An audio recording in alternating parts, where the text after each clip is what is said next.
You are listening to the HP Outdoors Waterfowl Podcast, episode 20.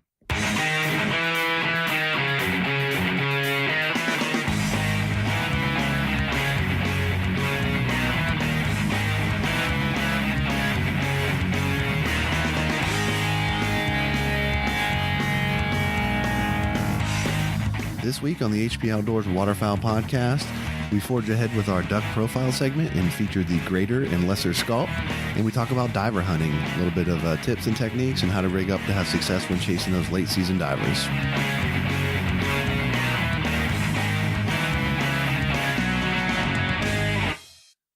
All right, welcome to this episode of the HP Outdoors Waterfowl Podcast. This is episode 20 of the show. And there's a lot of ways that you can interact with the show if you so choose. You can find us at hpoutdoors.com. You can send us an email directly at info@hpoutdoors.com. You can also find us on Facebook and Twitter. And you can call the HP Outdoors Waterfowl hotline at 724-609-FOWL. That's 724-609-3695. Joining me this week on the show, as he always does, my good friend and partner in crime, Dan Harushka. Dan, how's it going, bub? Doing pretty well. We had some temperatures back in the 30s today, so it's a lot nicer than, the 1 to 3 degree range. So it was actually could get out and do some things around the house, and just looking forward to some good hunts coming up. And most of the spots around here now, there are people ice fishing. So we talked last week about hunting the cold freeze, and it's definitely here. So too bad the ducks are gone, but I see a lot of people are pounding the geese up here, so I need to get out. Yeah, we're experiencing a little bit of freeze here the last week or so as well, and it definitely impacted my most recent hunt, which basically the blinds that I hunt are a public-ish area, not so much just walk up and hunt, but it's a lottery type system, and they actually closed the blinds off on Saturday due to ice and that kind of stuff on the river. So had to basically just, result to a different plan. We ended up doing a field hunt for geese, and just off the X, unfortunately it was cold, and, the geese waited till the warmer part of the day to fly. And when they did, they came in just droves, but they were landing on the field just back behind us. And unfortunately, the first couple of groups get in there and there was just not a whole lot we could do. So we got to kind of watch the show from afar, and we're just off the mark a little bit. But, it's encouraging at least to know that we're going to have some honkers to chase here in the late season, because our duck season goes out January 25th. So we will switch over to full-time field hunting honkers till about mid-February before we call it good here in Virginia. So not the hunt that we, hoped it would be, but for a last second hadn't really scouted it because we were kind of anticipating going somewhere else on Saturday. It wasn't the worst thing that could have ever happened, but didn't really result in a bunch of birds being taken. So, but this week we're going to be talking diver hunting, which I've really sort of shifted my focus a lot towards this year, having hunting the Potomac River now down here. And so I'm excited to talk about that. And, it's been a lot of things that I've learned this year through trial and error, mostly error. And, so I'm looking forward to sharing some of that stuff. And then we're going to do a profile with the Greater and Lesser Scaup. And I'm not even sure if that's the proper pronunciation, because I've literally never heard anybody call them that. They're more commonly known as bluebills or, blackheads to some people, that kind of stuff. So we're going to talk about the bluebill a little bit, and kind of goes hand in hand with our diver segment here that we're going to cover today. So before we go any further into the show, though, a couple sort of just reminders for everybody. If you hadn't had a chance to fill out our HP Outdoors listener survey, we encourage everyone to do that by going to our website and just completing quick 20 questions, super quick little survey there. And then if you haven't signed up for our newsletter, we are going to start pushing out stuff through that from time to time. So please feel free to do that through our website and also our Facebook page. You can do that. And as always, if you've missed any of the episodes or you're just new to the show, feel free to check us out on iTunes, where you can find all of our, our past episodes. And if you like what you hear, feel free to give us a 5-star rating and review. We certainly appreciate that. So, Dan, the bluebill that we're going to profile this week is it's sort of one of those ducks that's synonymous with diver hunting. A lot of people, when you look at a diver spread, they loaded up with bluebill decoys. And, there's a lot of different reasons for that we're going to talk about here today. But, I think this is a perfect duck for us to profile, in conjunction with talking about diver hunting. So why don't we go ahead and roll right into it?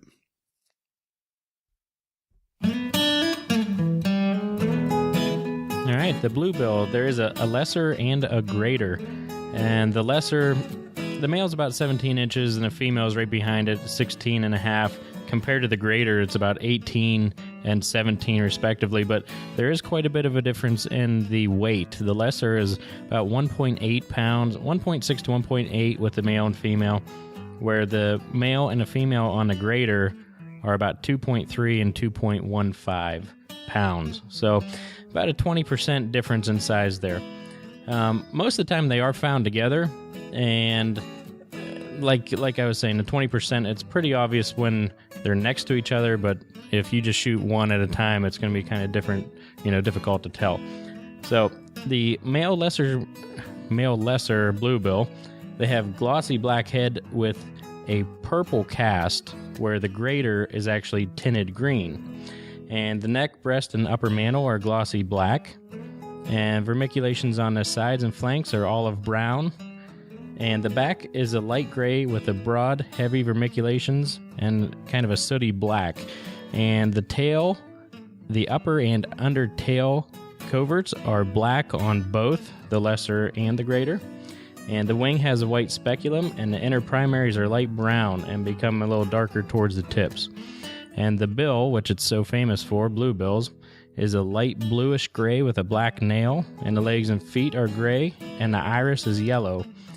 And during courtship, the male utters a weak whistling note, where I believe the greater has more of a soft cooing whistling note. So the females, they have a brownish head, neck, and chest, and the white oval patches around their bills. And the back rump and scapulars are dark brown, and the speculum is white. And the bill is very similar to the males, but a little bit duller. And the legs and feet are gray, but the iris is also yellow. And the breeding, they're very extensive in their breeding ranges in North America. They extend all the way across North America to the Bering Sea, and most of the population occurs in the boreal forest. And they really like interior lakes, ponds, sedges, meadows. And the lessers and the greaters both lay an average of about 9 eggs. Yeah, they're both kind of similar in a lot of ways. And when you talk about their migration patterns and wintering patterns, the majority of the lesser bluebills will migrate through sort of the central and the Mississippi flyways to winter kind of along the Gulf of Mexico and coastal Florida areas. Yeah, they really like fresh and brackish water wetlands. Sort of open bays are preferred, for the lesser. The lesser's common visitor to Central America areas, the Caribbean, Northern Colombia, an occasional they'll go all the way down to Ecuador, Venezuela, and the Trinidad area, as research has shown. As far as the greater, they make a lot of flights across the boreal forest to Canada prior to getting to their wintering grounds in the Atlantic coast in the Great Lakes region. Or, some of them will migrate offshore from Alaska to their wintering, areas along the Pacific coast. And they can also occasionally be observed in Central America and in the Caribbean. As far as population, surveys and things are concerned with the bluebill, when they do these aerial surveys, as you mentioned, they are very difficult to distinguish between the two. So the greaters and lesser are actually counted together when surveyed. Conservative estimates and, kind of a best guess is that the greater, bluebill makes up roughly 11% of the black or the total bluebill population in North America. Unfortunately, bluebill populations have kind of steadily declined since the 1980s due to, contaminants, low female survival, and reduced recruitment due to, breeding habitat and food resource issues. The 2009 survey had the bluebill population at about 4.2 million birds, which was an approximately a 12% increase from 2008, which was great. more recent numbers have shown in 2013 a count of 4.1 million birds. In 2014, they actually saw a nice bump up to 4.6 million birds, which is an 11% increase year over year, but still 8% under the long-term average for the bluebill. So, recently, an uptick in population, which is great, but there's obviously still some work to do there. As far as feed, both birds, prefer to dive for aquatic plants and animals, and, the seeds, leaves, stems, aquatic vegetation, that kind of stuff is a pretty typical diet for both of the birds. So as you can see, a lot of commonalities between the two and very subtle differences. So next time you're out hunting and you harvest a bluebill, take a closer look and see which one you get.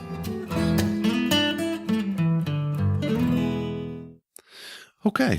A lot of information there about the bluebill. We actually, the last time we hunted up in Maryland, we were fortunate enough to harvest a greater and a lesser bluebill on the same hunt. So it was kind of cool to have them together to compare, because like you said, you just harvest one or the other, and it can be a challenge to tell the two apart. So next time you take a bluebill, give it a closer look and see if you can be sure of which one you got there, a lesser or a greater.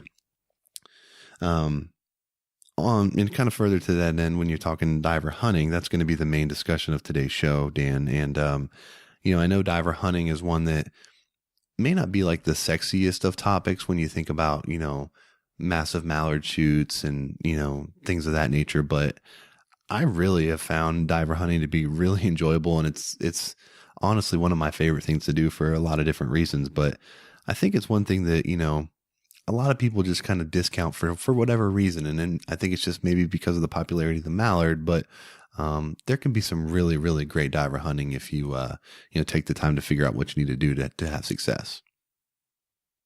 Yeah, I think it's definitely in my future to get a rig set up, especially, with the weather patterns the last few years. Sometimes it's super hot, sometimes it's super cold. And, this year, I admit I was caught with my pants down, and I didn't have a setup just because we're not used to getting all the big diver ducks down here, and during season, and we had it in plenty of time this year. So it's a little embarrassing, but I think that's in my near future for sure.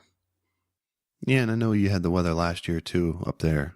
Had them down in November as well. So I think it'd be good to give yourself a chance there, because even when it's not super cold, you'll still get some of the some of the diver species to move down and can give you some fun shoots when some of the puddle of ducks make it a little more challenging. So let's go ahead and roll into that and get into this week's main segment of diver hunting.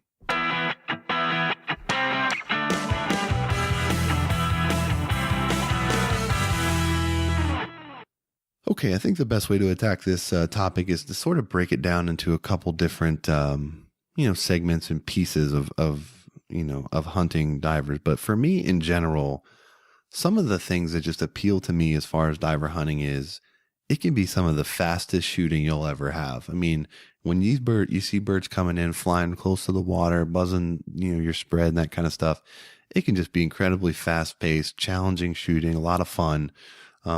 Divers at times, in my opinion, are easier to decoy. They respond really well to, color contrast and things like that. And then third, for me, the thing too that I really enjoy about diver hunting is the variety of species.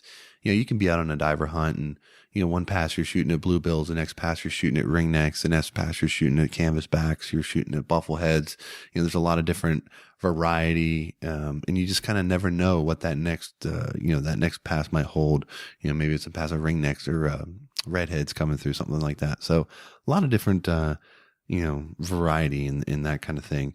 How about you, Dan? What are some things that appeal to you for diver hunting?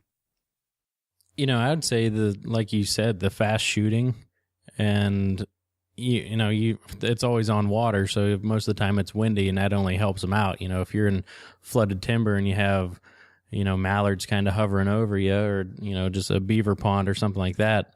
But I mean, these guys come in and they're going to test, the best shots out there, and if you're not up to par, you're going home empty. Yeah, lots of shooting and missing. But the cool thing about hunting divers a lot of times too is you're getting immediate feedback.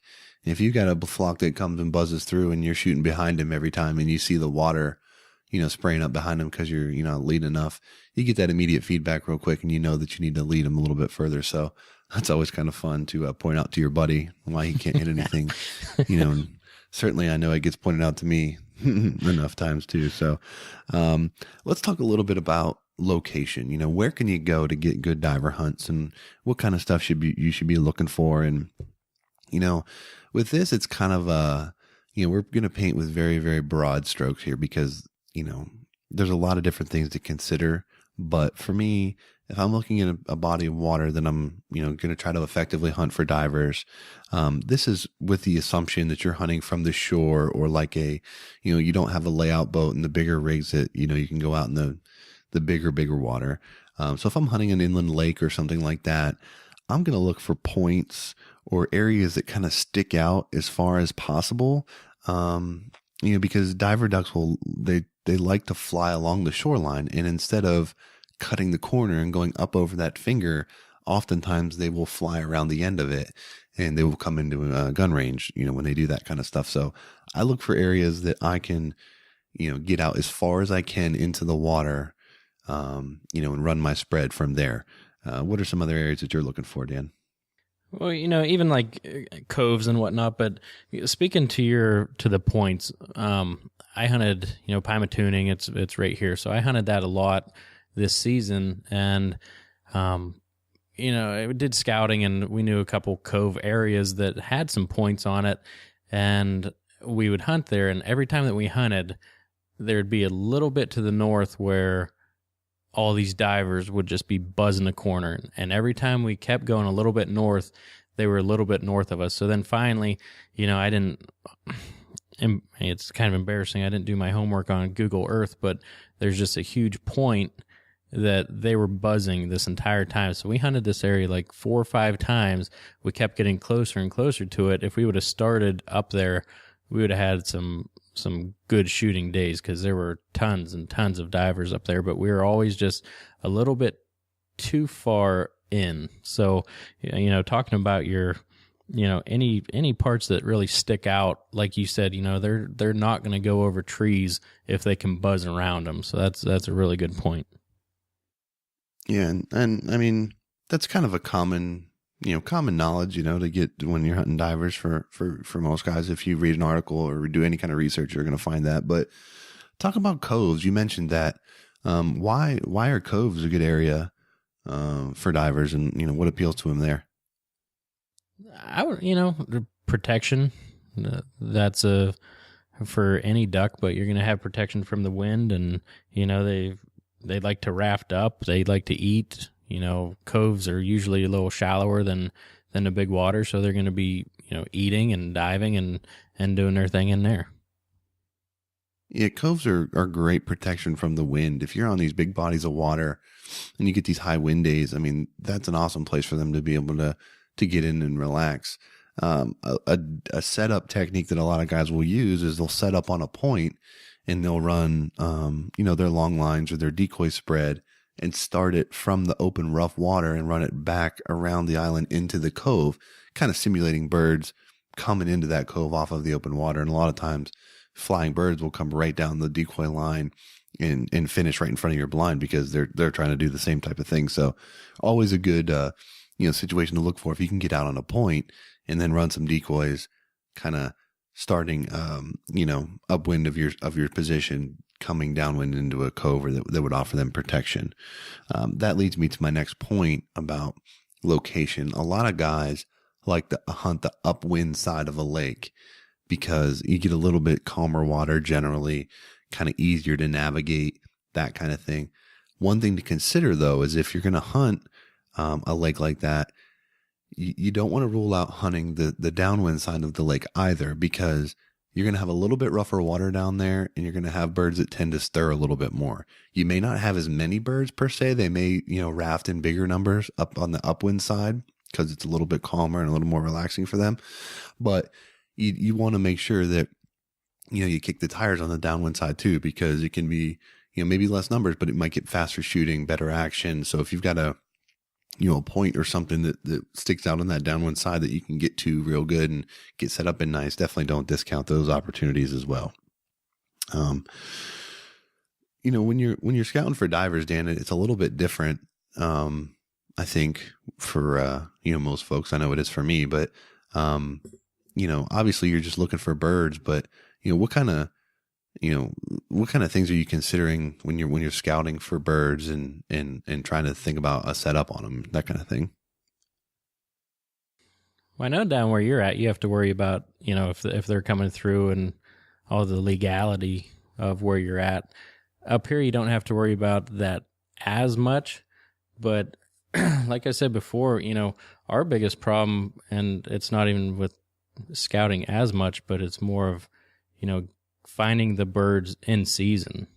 And, you could go up to Lake Erie and, get up there and, get your blinds and whatnot. But down here, driving by the lakes, and our biggest problem is scouting and actually finding them in season. So that's what I would say. Yeah, I mean, typically birds are going to raft up in areas where there's abundant feed and open water. I mean, right now, the Potomac River where I'm at is almost completely froze over. I mean, you've got just chunks of, massive chunks of ice flowing down the river, and it's not as much open water as they're used to. So you'll find tons of birds rafted up out there in the open water because that's all they have available to them. When the water's more open, they're going to raft up in areas where they, one, feel secure, and two, have feed. So, a spot that I know of that I hunt a blind, it's just a phenomenal spot, is it's a finger off of the main lake. So it gives or the main river. So it gives a little bit more protection from wind, but there's also a feeder creek runoff from the shoreline that runs behind into the little finger where the blind is. So that creek offers a little bit of different vegetation opportunities and food opportunities and that kind of thing. So it's just something a little bit different than what the rest of that finger has to offer.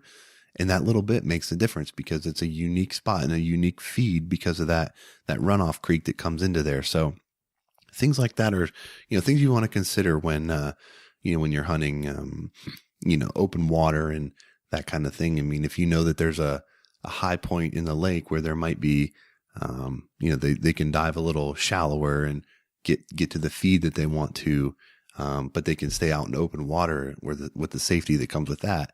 That's a great spot to maybe set up a floating blind if you have that opportunity. Which leads me to our next point is the various techniques that you can use to chase divers. I mean, we talked about hunting from the shore, hunting permanent blinds, that kind of thing. A popular way to do it is a floating blind. You get in a 16-foot boat or 14-foot boat, depending on the water conditions. And you go out there and you pop up a scissor blind or something like that you've got on your boat. And, you run your decoys, you just anchor out there and you hunt out there. That's a productive way to do it. That's probably the most common way for someone who's not going to hunt from the shore. Another way you could do it though, is go out with a layout boat, which typically requires a mothership that you're, kind of going out on and anchoring the layout boats. And, I tell you, Dan, I see these videos and pictures of guys who've hunting out of layout boats up in Lake Erie and the Great Lakes, and just some of the action that they have is just incredibly, fast paced, and just, I've never done that type of hunting, but I think it's got to be one of the most exciting ways to chase just ducks in general. I mean, you're laying out there on the water by yourself in a decoy spread, and these birds are coming in and have no idea that you're there. I mean, they're flying as fast as you can imagine, right in your face. I can't think of a more challenging hunt than that. Is that something in your future? No. There's no way that I'm going to be rigged up for that. But that's the type of thing that I would pursue through a guide service or something like that for sure. I would love to have the opportunity to do that. It's definitely. I know a couple guys with the layout boats, so that might be something that I might have to test out as well. I mean, it just. Did you ever see that clip where that seal jumps into the layout boat? No. You should Google that sometime. It's pretty neat. I'm not sure where they're at. I'm guessing out on the West Coast, but yeah, a seal actually jumps into the layout boat with a guy. Well, what does he do? I mean, It was just like a little one, but it was like a 2-man boat, and the thing jumped up on the end of it, and it's just like pretty much just like waddling around right on the layout boat. So look, man, I've watched Shark Week enough times to know that you don't want to be messing with seals. there's something behind it, right? Yeah, so no thank you. I would be instantly panicking if I had a seal jump into my layout boat. But all right, so let's talk a little bit about, the type of decoys that you're going to want to run for divers, the rigging, that kind of stuff. The decoy market in general has just, it just continues to bring so many good quality products out there. There's so much to choose from, but, it's pretty easy to find any kind of species you want. You can run bluebills, redheads, canvasbacks, ringnecks, buffleheads, golden eyes, coots if you want to. A lot of people know this, but for those that don't, coot decoys can be the ultimate security blanket for a diver duck. So you can throw out literally as many coots as you want, and that's not going to do anything but help build the confidence of your spread. There's a spot that I hunt where there's just thousands of coots that raft out there. And one day they went in and came to the shore and started feeding near a blind down from us. And I just sat there and watched every diver duck on the river pass by our blind out of range, pay no attention, and just go right into that second blind. And it was primarily buffies that day. And I don't think they were shooting buffleheads, but they had ducks pouring in all day long because, the safety that those coots and the confidence that those coots gave. So you can use a lot of different type of ducks. All of mine are foam filled. I like to use foam filled because, as we mentioned, the birds fly low to the water. So a lot of times you're shooting closer to your decoys, and it's not uncommon to hit one. Or if you don't use foam filled, you might be patching a lot of sinkers and that kind of stuff with your decoys. So, a lot of times, we use Higdon decoys. You can get the foam filled for a little bit more. It's not a huge jump in cost. And I think it's a lot, very well worth it when you talk about, patching decoys and all that kind of stuff. So, and you said you have a couple holes in. Are those your bluebill decoys? You found some BB holes? Yeah, I found one for sure that it got shot in the head that I didn't even realize had been shot. And it took it pretty good, honestly. I mean, I literally didn't even notice it for a couple different times. So, I think that's just money really well spent. Now, I mean, I don't know if I'm a fan of every decoy that I own being foam filled. I mean, if you're hunting with Canada geese and you got all foam filled geese, which I do have some, they get heavy and that kind of stuff. So it depends on how you're transporting and all that. But for duck decoys, no doubt, for me, I'm buying foam filled diver decoys every time. And really my mallards and wood ducks, that kind of stuff are all foam filled too, just because I don't want to have to worry about sinking decoys or none of that kind of stuff. Just, more durable. Another thing to consider, Dan, is where you strike that balance of numbers versus size. I mean, a lot of that depends on the type of boat you have and the way that you can transport your ducks. But, where do you stand on that? Would you rather have a dozen or two smaller size decoys, or would you rather have a dozen or a half a dozen larger size decoys? I guess it would kind of depend on the water I was hunting. If I wanted to be really visible, then I'd try and go with the bigger decoys. An area I would assume, well, kind of, a river's maybe not the size that you're on, but smaller rivers, I would go with a smaller decoy. I wouldn't have any reservations about that. Yeah, being that I hunt everything out of a canoe, but it's not a standard, like, small little canoe. We both have the same type of thing. It's a sports pow canoe. It's wider. It's got pontoon flotation on the sides, on the inside. It's, it's a more safer alternative to a traditional old canoe. But I can hunt, I think I hunt 4 dozen decoys out of that for my diver spread with about a half a dozen honkers pretty comfortably. And I run 2 dozen bluebills, standard sized to give on long lines. And then I run my specialty decoys, I call individually rigged, and I use the Higdon Battleship ones that are larger. So I'll run 6 canvas backs, and then I'll run 6 buffle heads, and I also run 6 ringnecks and 6 mallards. So I run all of those standards. The diver decoys are bigger, my ringnecks are smaller, and my mallards are smaller. But when I set them, I use the long lines to create the rafting appeal, and then I use my larger ones on the perimeters to help with the visibility. And the canvas back's got that white that pops, and so do the buffle heads. But also something that's important when you're talking about deploying your decoy lines. There's certain types of diver ducks that only will want to decoy to their specific species. So buffleheads are one of them. So if you want to hunt buffleheads and you have bufflehead decoys, it's smart to set them kind of off to the side of your spread, because the buffleheads will look for their same kind. Goldeneyes are notorious for this as well. If you've got goldeneye in your area and you've got goldeneye decoys, it's smart to set those on the side. Canvas backs are kind of a wild card for me. I've read both. I've always set them to the side out of just kind of preference. And the only flock that I had come by my spread this season, they were bombing into the 6 canvas back decoys that I had. I mean, the hen decoy the hen bird, she couldn't get on the water quick enough, right smack dab in the middle of the 6. And then even after we shot the 2 drakes, she stayed there and wouldn't want to fly away. So, I mean, I don't think that it'll hurt you to mingle them together somehow, like if you're running long lines, but I would say maybe put them on the end of the line, not go, one and then a different species and a different species. I'd put them all together on the one end. But if you're going to hunt redheads, bluebills, ringnecks, that kind of stuff, you can put all those on the same long line or group them all together and give you that blob. And I don't think you're going to have any problems. Now, is there any research to why, say, like the goldeneyes, just kind of stick to their own? I don't know. I've never heard anything scientific. There may be, but most of my stuff when I was doing research was just, for every 10 people that you'd read that say, that they would only finish to their kind, you maybe get 1 or 2 that says, oh, I've had no problem shooting buffleheads and goldeneyes over a spread of bluebills.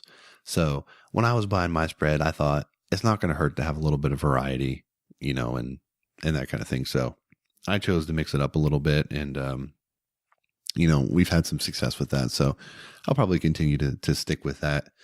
Yeah. And that school of thought. I was just thinking, usually, like I said, and I'll keep repeating it, because usually when, the cans and the redheads get down here, our season's already out. So this year I did a lot more scouting when they were actually here, and the canvas backs that I did see, now there were, hundreds and hundreds of redheads out there, but the canvas backs that I saw mixed in, they were all together. They were close, you wouldn't find one here and one there, there'd be like a dozen here and then maybe a dozen way off at the other end of the lake, but the ones that were there were together. So I don't know if that matters at all, but the entire lake was open compared to just a small hole where they had to go all together.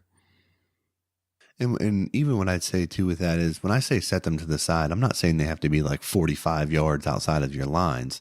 I'm setting them 10 yards, 12 yards to the side, just in kind of like a little pocket of their own, just to give them a spot to go. And it's been effective so far. So, if you've had problems decoying any of those type of birds and you hadn't tried setting some decoys off to the side of their own, maybe give that a shot, and that might help you out. We've talked a little bit about rigging in the past, rigging decoys and that kind of thing. For me, long lines is the way to go. When I first started this season, I had bought some of the Ryobi leaf bags that you can get from Home Depot, and they're for yard work, and they got holes in them and stuff, so they worked perfectly. So I just threw all my decoys in there, and I can fit about 3 dozen decoys in the bags, including the oversized, battleship decoys that I have. And I was keeping the long lines on a separate spool, and I was just clipping them and dropping them as I went and taking them off the line every hunt. Well, last time I decided that I was tired of doing that, and I just laid the lines out in my yard, clipped the decoys on in the yard, and then just put them in the bags and hoped for the best. So I got out there 2 weeks ago and did it for the first time, and it worked flawlessly. I mean, I grabbed the end of the clip, threw the anchor in, dropped it, and the key is to pull the decoys out by the main line. Don't actually grab the decoys and pull them out. So once you just keep pulling the main line, you get no twist, no tangle, no issues. And I mean, I had 24 decoys deployed by lines in literally no time. I mean, it was super quick. Couldn't have been any easier. So from now on, I'm leaving them clipped on the line, and they're staying in the bags, and it's worked really well for me. I know guys use slotted bags to hold their decoys on long lines. They attach them to the line. There's a lot of different ways you can do it, but long lines are great. They're super effective, and they're just really time saving compared to individually rigging every decoy. You know, some days I'm hunting 6 feet of water. Some days I'm hunting 20 feet of water. So I got to have a lot of line on the cords, all that kind of stuff. It just gets to be a real pain in the butt. So for next year, I'll likely pick up maybe, 6 more canvas backs and run another line of them, just because I like the ease of running lines versus, individually bagging them and that kind of thing. But so when you look to get your diver spread set up, Dan, I would definitely point you in the direction of long lines. I'll tell you what, I'm not buying any more slotted bags. And there's a couple reasons for that. One, the decoys, the Higdons that we use right now are pretty dang durable, that I wouldn't hesitate. Like, yours probably aren't, well, I don't know. You're hard on the equipment, but I think that these decoys hold up so well that it's worth putting them in a bag, or in the leaf bag, like you said. Like, it just takes so much more time to have slotted bags, it seems like, and I don't know, it's not worth keeping them that pretty to get that annoyed sometimes. Well, to me, my diver decoys get beat. I mean, they got beat this year in the river. I mean, and they're in the leaf bags. Here's was my thought process on that. You buy a slotted bag from Cabela's or whoever, and you're going to pay $45 for that bag. A Ryobi leaf bag from Home Depot is $14.99, and it's a massive bag that holds. It's durable. It's got like a tarp type material, canvas type almost, but the handles are durable. Like I said, I can fit 24 standard bluebills in there easily. I can fit, what I typically do is I put 12 in each bag on the lines, and then I'll put either my 6 buffleheads or my 6 canvas backs in there with them. And then I can fit my mallards and ringnecks in there as well. And they fit perfectly.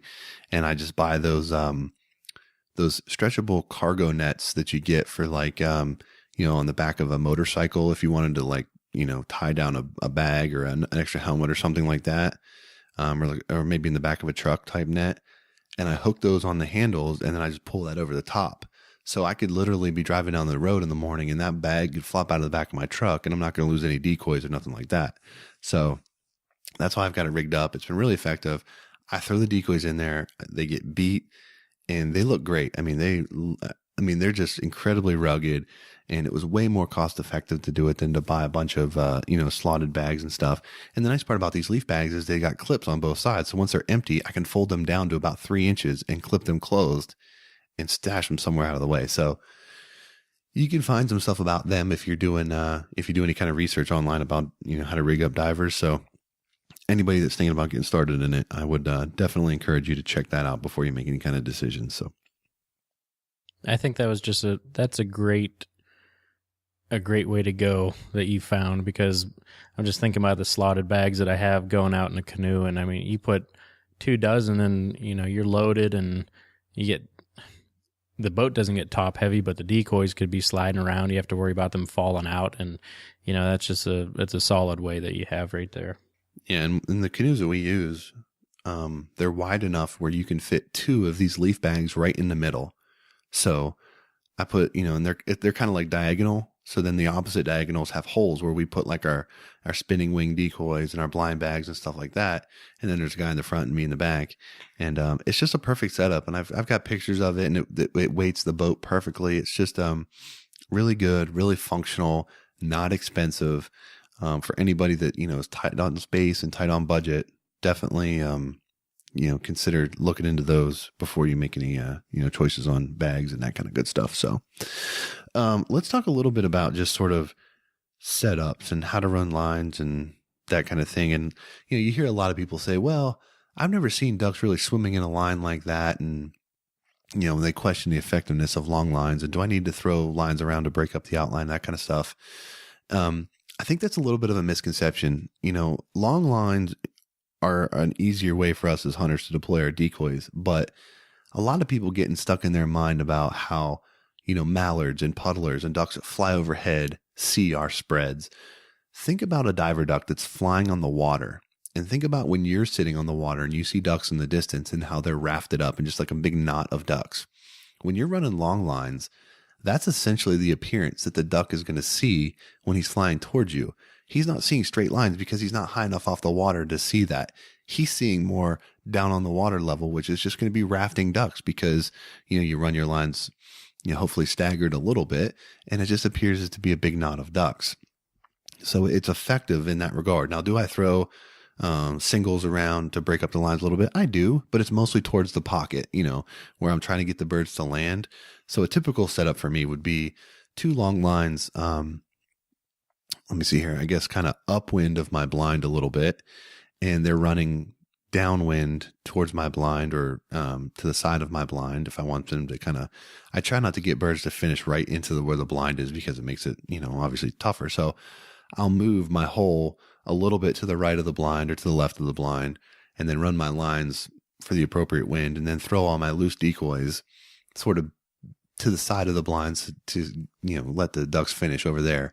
And then I'll throw my canvas backs to one side, my buffle heads to the other, sprinkle my mallards and my ringnecks around, and I'll usually throw out a couple geese, for visibility and that kind of thing. But, some other choices you can, do is you can set just like one long big J hook, a big U hook in front of your position. A lot of that stuff just all comes into, your play, Dan, as far as where am I at? What's my wind? What am I trying to accomplish here? So it's not unlike any other kind of hunting when it comes to that, that phase of it. Yeah. And then, another way that you were talking about before is, creating a W and using the drop weights. And that's, I don't know, tell me this, when you're scouting, do you check for a tighter rafting birds, and does that decipher if you use the W? Not when I'm scouting. I usually do it based on the weather. So if it's a little bit warmer, calmer, that kind of stuff, I'll spread them out a little bit. But if it's cold, I'll group the lines tighter. The W is an interesting way to do it if you don't have a lot of decoys. So you take one line, and instead of having just anchors on each end of the line, you put anchors kind of periodically through the line. So you can kind of run it down, drop an anchor, run it out, drop an anchor, come back towards your blind, drop an anchor. So it gives it a little tighter rafting appearance, but obviously you're not going to have as far of reach and that kind of thing. And for anyone that hasn't hunted divers, I mean, if you've got a nice setup of long lines, birds will fly right up that line. They'll see the line, they'll fly right up to it, and they'll want to, a lot of times diver ducks are trying to feed. So they'll fly to the front of the line to try to get to the food that hasn't been picked over by the ducks that are swimming along. So that's why you can get ducks sometimes to come right up into that pocket, because they're trying to be the first one to the table to get that food. A lot of times we'll run our spinning duck decoy down the line a little bit, just to show so if a bird's flying in, they can see, okay, there's another bird flying up the line to get to that food source. Sometimes if you're hunting, pressured birds and educated birds, which we get a lot, stale birds, that kind of stuff right now, they'll land short of the decoys a lot. So you have to consider your effective range when you're setting that last decoy, if a bird's going to land short of the decoys or skirt the edge of them, it's nice if that can be in your gun range. So, one of the bigger issues with long lining is the length of the cord that you want to use. And do you want to use anchor lines and that kind of thing. I don't use anchor lines because we don't have deep enough water typically where I hunt. So I use a 90-foot line, and I put about 10 foot of line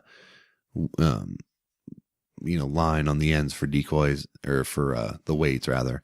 And then I'll just slide the last decoy a little bit if it's a little bit deeper, or that kind of thing, or take it off and relocate it on the line somewhere else if it gets deeper. But I don't do that because of, the canoe situation, and I don't have enough room to be dealing with a bunch of lines. And, the last thing you want to be doing at 0 dark 30 is untangling, decoy lines and that kind of crap. So, keep it simple as possible in that regard is my best, recommendation when it comes to, set up your long lines. But, I was going to ask you, how's that, because you added the spinner decoy about halfway through the season, right? Mm-hmm.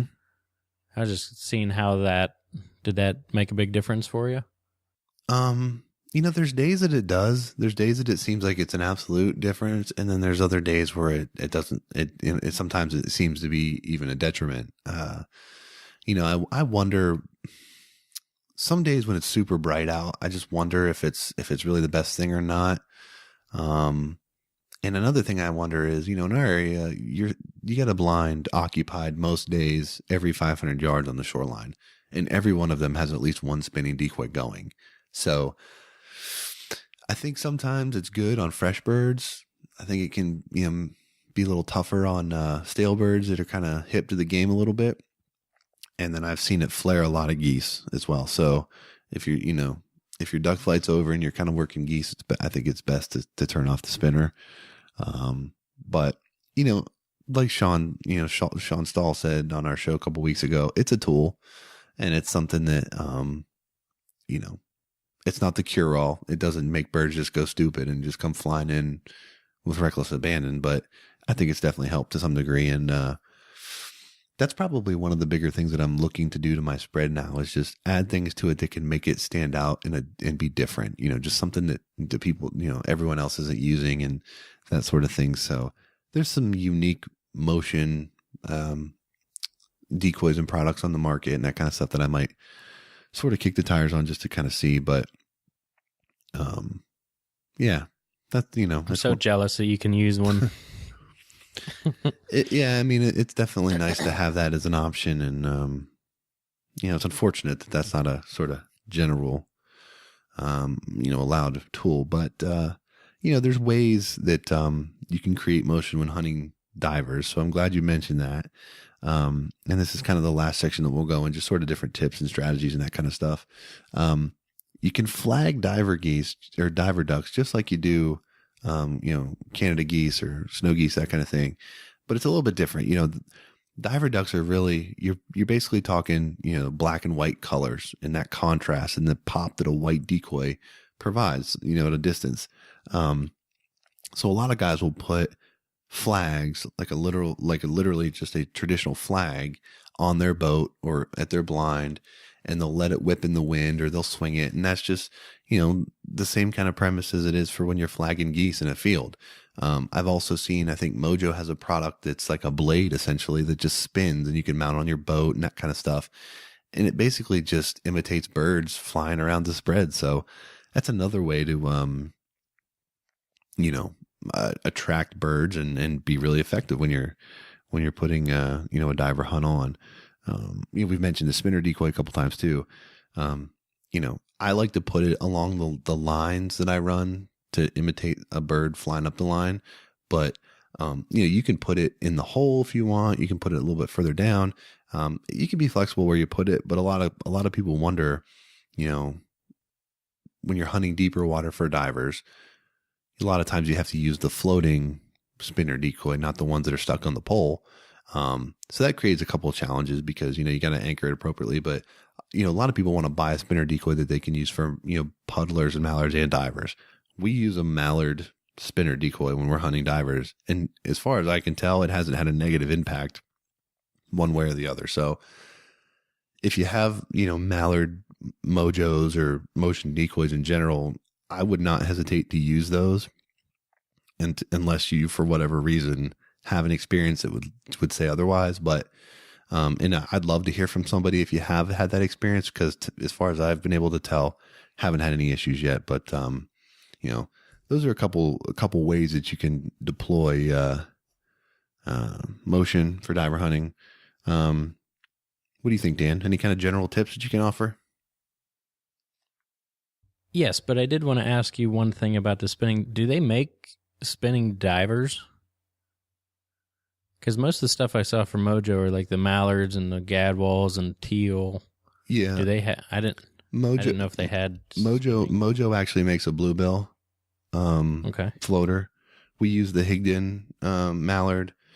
Very similar products. But yes, Mojo does make a bluebill floating spinning decoy. Gotcha. All right. Yeah. Well, one tip that I do have would be to put your mallard call away. And that's one of the, we went to a couple shows and there were guys there with, big water decoys, and they just came up, well, one reason we do this is because we don't have to use calls like that. We don't have to worry about that. So coming from guys that do it professionally, they don't use a mallard call. Yeah, like Sean was saying again on our show, decoys are a visual call as much as a call is an audio, call. So when you're hunting divers, they're flying super fast, and a lot of times that the vision of the black and white contrast of the motion will catch their eye from a long way off and pull them right in. So yeah, I literally never use my mallard call when I'm diver hunting ever. Unless, I get mallards that might circle me or that kind of thing. But another thing that I'll offer that I just recently experienced, I hunted last week in 20 to 30 mile sustained winds, gusting up to 40. And I had the long lines out, fortunately enough, early morning before the winds kicked up. Well, once the winds kicked up, I wanted to go out to adjust something, and I was in the canoe by myself, and the wind was just brutal. And I literally couldn't paddle by myself in the boat, and dropped the trolling motor in, and it helped, but I was still just getting blown all over the place, and I blew into the decoy lines and drug them across. We only had a small hole in the water, just literally big enough for our lines, and that was about it. And it drug me across the lines, and I had bunch decoys tangled everywhere. I had cut the line on a couple of my honker decoys. Just, it was a mess. So I would offer you, just be careful when you're hunting with long lines. Be careful with your boats, be careful with your motors, and be careful with your dogs. A lot of guys like to, they'll actually hook the decoys right to the main line. I use an 18-inch drop on my decoys to the main line, so that I can use the motor and have a dog through there. I'm actually kind of regretting not going with a little bit longer. They make them up to 36 inches, I think, a lot of places. I didn't go that long because I was worried about tangles and stuff in the way I wanted to use them. So I went with the 18s, but regardless, be careful. You don't want to, do what I did, and you don't want to get tangled up in the motor. You don't want to be out there with your dog struggling, going through lines, that kind of stuff. So just keep that in mind when you're out there. And sometimes, it's just best to stay in the blind until the end if you can, rather than go out and try to adjust something and cause yourself a headache like I did. So learn from my mistakes in that regard. What else, Dan? What else is that doesn't sound fun. One thing that we always preach is concealment, and just staying hidden. And that, we can't say it enough. And you keep bringing up Sean Stahl, so I'll bring it up. I'll bring him up and how he hates the pie facing the ducks. So make sure you're not a pie facer, and don't do that. And another thing I was thinking about was hunting smaller bodies of water. And what I'm thinking with that is, the beaver ponds that we hunt ended up being some really good, bufflehead hunts and different birds coming in there. So, don't overlook that. Yep. I'm going to add a point to each of those things. One, concealment's so important because unlike when you're hunting mallards or puddle ducks that are circling above, a lot of times, if you have a hat on or something like that, it can hide your face a little bit more. You physically have to look up at the ducks for them to see your face. A diver duck is flying at your eye level a lot of times. So even if you look up, they, straight at them out over the water, they might be able to see your face because they're literally on the same level as you. So concealment is super important. If you're having trouble getting birds to decoy good, because if you're concealed, they should come in no problem. I mean, you should literally shouldn't have any issues getting birds to decoy. So just kind of keep that in mind when you're bouncing around in the blind and that kind of thing, because they're on your level at that point. So a little bit different than when you're hunting puddlers, that kind of thing. Small bodies of water. I touched on this last week with the hunting the deep freeze, that kind of thing. Spots that have been unproductive all year long may start to become productive when the divers and the colder weather comes in. The reason for that is because they got a little bit different diet a lot of times than what you're going to see with your mallards and your puddlers, and your woodies and that kind of thing. So there might be a different food source there that is more appealing to them than it would be for the puddle ducks that you're seeing a lot of times of the year. So don't overlook those spots that you just, had never seen ducks in the past, or, whatever the reason is. That might be the spot that, the divers want to be in because of the food source that it offers. It might not appeal to a puddle duck. So keep that in mind when you're looking to try to track down some divers. Last thing, I literally can't stress this enough because it's just that serious. When you hunt diver ducks and you're on big water, it is literally can be a life-threatening situation if you attempt to go out on a body of water that is too large for the type of boat that you're in. Maybe 4 weeks ago, we had a fatality on the Potomac River down here because there was guys out on the river in a 10 or a 12-foot John boat, and the water was just too rough. And by the time the emergency crews responded to them, all they found was the boat flipped upside down with the dog standing on top of it. So incredibly sad. You see it every year, but please make sure that you have a vessel that is, appropriately sized for the body of water that you intend to hunt. And be smart, use your head. There's no diver duck out there that's worth risking your life for. So don't push it, and just make sure that you have the appropriate setups, before you chase out into those big water. And, like I always say, have a plan. Have a plan for if you get wet, what you're going to do. So I'm not going to beat that any more than I have already and I have in the past, but please keep that in mind when you're going to chase divers. All right, Dan, anything else you want to add before we put a bow on this pup? I could talk about the safety too, but I think you got it across pretty well.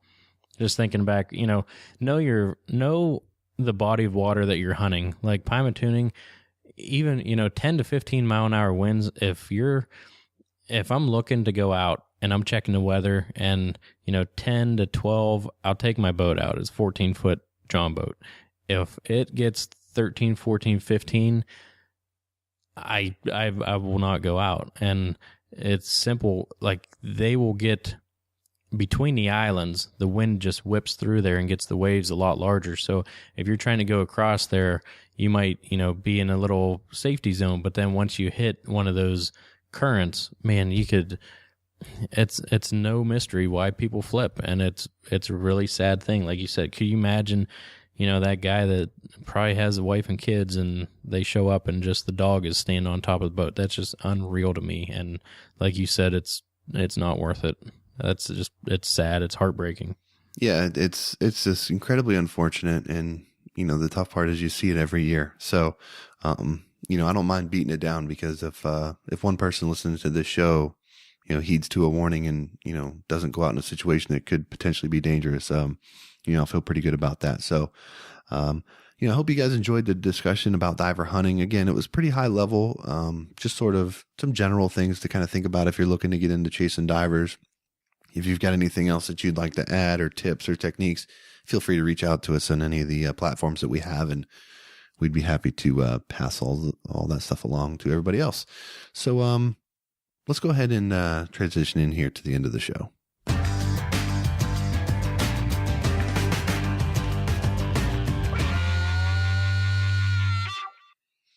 All right, Dan, we've kind of come to the conclusion of the show here. I think that the diver hunt chat is a good one that, a lot of people like to pack it up once the puddlers leave. So hopefully we'll, convince a couple more folks to try their hand at diver hunting and have some fun with those. But anything else you want to add here before we kind of close out the show this week? Yeah, and actually, you and myself and a couple of our buddies, we listen to other podcasts too, and I was listening to one. It's actually Joe Rogan, and he has some really good guests on there, and it just brought me to thinking, for our listeners out there, it's a personal life decision, I guess, but next time that you're really caught up in some show like Storage Wars or something like that really sucks you in, and at the end it just shows you an empty box is what they won. Next time, in the first 2 minutes of that show, get up and do something productive. Don't get sucked into that. Because I listened to this podcast with Joe Rogan and Jim Shockey, and it was one of the most eye-opening shows. Like, you'll have to listen to it if you haven't. But our society is so sucked into these stagnant shows. Get out and make yourself better somehow, pretty much is what I'm saying. Is that like a direct shot at me for going on like a Harry Potter binge in the last like 2 weeks? I didn't know anything about this binge, but no, I'm talking. Harry Potter's Wait, hold on. Are you kidding me? I didn't mention that on the show. Did you? I thought I did, but maybe I didn't. No, I don't. Yeah, no. What are you talking about? Well, so my wife, we'd never seen any of the Harry Potter movies, and there was like an ABC marathon or whatever, and she put on the first one, and I started watching it with her, and she really liked it, and I mean I was into it too. I enjoyed it, and so she'd like DVR'd every one of them, and we ripped through them all in like a couple nights. So between Christmas and New Year's, that kind of stuff, and yeah, I mean, I'm like kind of embarrassed, but not really. I mean, it was entertaining. Tony must have been watching the same thing, because he came into the office one day and he's like, "I'm tired. I've been watching Harry Potter." I was like, "What are you talking? What are you talking about?" He's like, "Yeah, man, Harry Potter." I was like, "All right, I gotta get some work done. Get out of here." I can tell you right now, I'm not alone in the Harry Potter thing. I know there's a ton of people that are into it, and I just had never seen it, and I enjoyed it, but yeah, I thought for sure I'd brought that up. If I didn't, I knew I had meant to, and but yeah, no, I thought you were just taking a shot at me there for watching Harry Potter. No, not at all. All right, well, fair enough. Before we wrap up the show this week, I want to do a little foreshadowing for next week. This is something we don't usually do here, but we have our annual trip to the Maryland Eastern Shore that we go out for our hunt with a bunch of our buddies, and it's something that we look forward to each and every year, and we've talked about a bunch on this show. But next week we're going to talk about how to pick an outfitter, and when you want to go on an out-of-state hunt, or maybe you want to hunt close to home and you just don't have a lot of good spots and you want to get a good hunt in and you want to pick somebody to hunt with, some of the things to consider and some of the ways, the resources that are out there to help you figure out what you want to do when you choose a guide.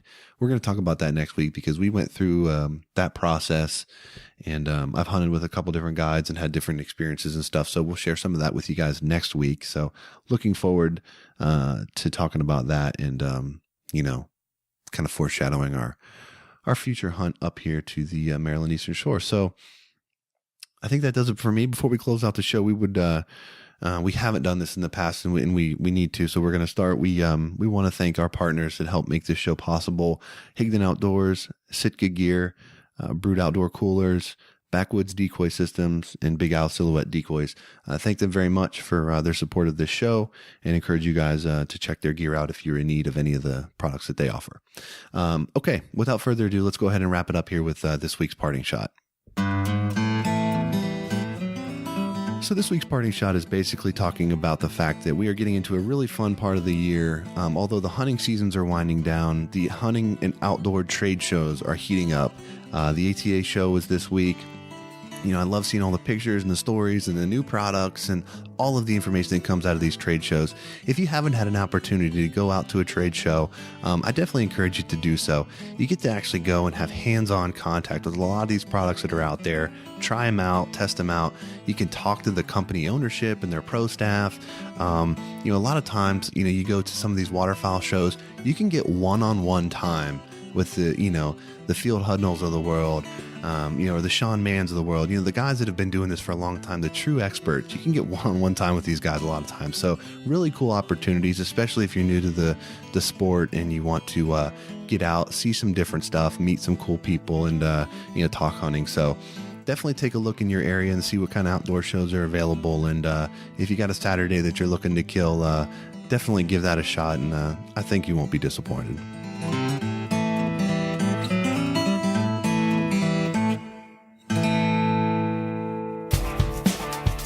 All right, that's going to do it for episode 20 of the HB Outdoors Waterfowl Podcast. We hope you enjoyed our talk about diver duck hunting and our profile of the bluebill, both the greater and lesser. We encourage everyone to check us out on iTunes, Facebook, Twitter, all that good stuff, hboutdoors.com. If you have any questions or concerns about this week's episode, please feel free to call us, 724-609-FOWL, 724-609-3695. Again, we thank you very much for your support. For Dan, I'm Josh. Take care.